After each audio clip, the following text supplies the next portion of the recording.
미국 국방부는 최근 시리아 동북부 지역에 대해 대규모 공습을 실시했다고 발표했습니다. 미 국방부와 미 중부 사령부는 이 조치의 직접적 배경으로 이슬람 무장단체의 무장 공격을 지목했습니다. 해당 공격으로 미 육군 병사 2명이 사망했고 미국은 이를 자국 병력에 대한 중대한 위협으로 규정했습니다. 미국은 시리아에 주둔한 병력 보호와 추가 공격 차단을 이유로 공습을 결정했다고 설명했습니다. 공식 발표만 놓고 보면 이번 군사 행동은 미국이 그동안 반복해온 대테러 작전의 연장선에 있습니다. 미국은 2014년 이후 시리아에서 IS의 격퇴를 목표로 군사 작전을 이어오고 있습니다. 시리아에 주둔한 미군은 시리아 동북부에서 시리아 민주군과 협력 관계를 유지하며 작전을 수행해 왔습니다. 미 국방부는 이 지역을 IS 잔존 세력의 주요 활동 공간으로 규정해 왔고 필요할 경우 공습과 특수부대 투입을 병행해 왔습니다. 이번 공습 또한 이러한 정책 기조 속에서 이뤄졌다고 미국은 설명하고 있습니다. 그러나 이번 공습은 시기와 강도에서 이전 사례들과 구별됩니다. 미군 사망 사건 이후 비교적 짧은 기간 안에 다수의 표적이 동시에 공격을 받았고 작전은 하루 이틀에 그치지 않았습니다. 미 중부 사령부는 후속 작전 가능성을 배제하지 않았고 이는 미국이 해당 사건을 국지적 충돌로 처리하지 않았음을 보여줍니다. 미국은 IS에 대한 대응 수위를 분명히 높였고 그 영향은 시리아 동북부 전반으로 확산됐습니다. 공습이 집중된 지역 가운데 하사카주는 특히 눈에 띕니다. 하사카는 미군 기지와 시리아 민주군의 군사 및 행정 거점이 밀집한 곳입니다.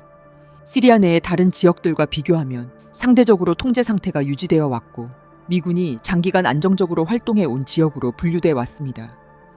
IS가 시리아 전역에 분산돼 있음에도 불구하고 하사카가 주요 타격 범위에 포함됐다는 사실은 지리적 선택의 이유를 다시 생각하게 만듭니다. 하사카의 의미는 군사 영역에 한정되지 않습니다.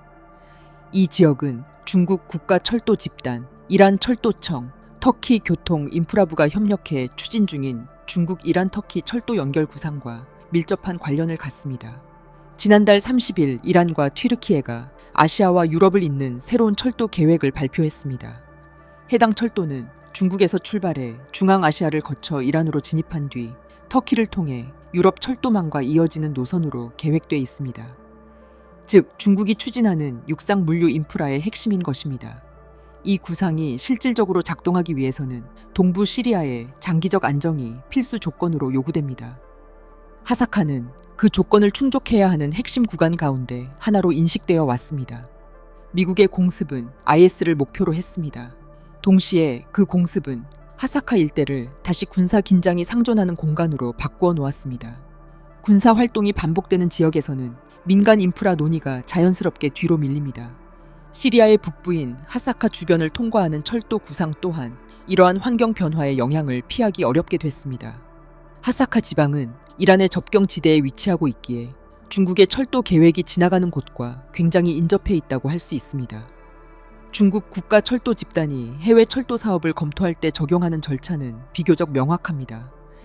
먼저 노선의 전략적 가치와 연결 효과를 내부에서 검토한 뒤 해당 국가의 철도 당국과 협력 각서를 체결합니다. 그 다음 단계에서는 기술적 타당성 검토가 진행됩니다.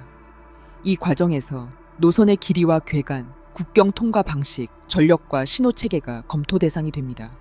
동시에 치안 상황이 공식 검토 항목으로 포함됩니다.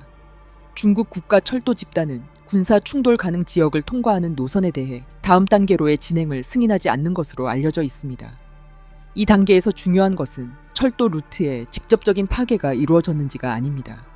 군사 활동이 반복되는 지역으로 분류되는 순간 해당 노선은 금융과 보험 검토 단계로 넘어갈 수 없습니다. 중국 수출입은행과 중국개발은행, 중국 국영보험사들은 전쟁 위험이 상존하는 구간에 대해 자금 집행과 보험 인수를 제한합니다. 하사카 일대가 다시 군사 충돌 가능 지역으로 인식되기 시작한 시점에서 중국, 이란, 터키 철도 구상은 절차상 다음 단계로 나아가기 어려운 상태에 놓였습니다. 미국의 시리아 공습은 이러한 환경 변화를 빠르게 고착시키고 있습니다. 미군과 시리아 민주군이 활동하는 지역에서 대규모 공습이 이루어지자 하사카를 포함한 시리아 동북부는 다시 위험 지역으로 분류되기 시작했습니다. 이는 군사 판단의 문제가 아니라 민간 사업과 금융 판단의 기준에 따른 결과입니다. 철도와 같은 장기 사업은 하루 이틀의 안전이 아니라 지속적인 예측 가능성을 요구합니다. 그 조건이 사라진 지역은 자연스럽게 우선순위에서 밀려납니다. 과거 사례는 이 과정을 이미 보여준 바 있습니다.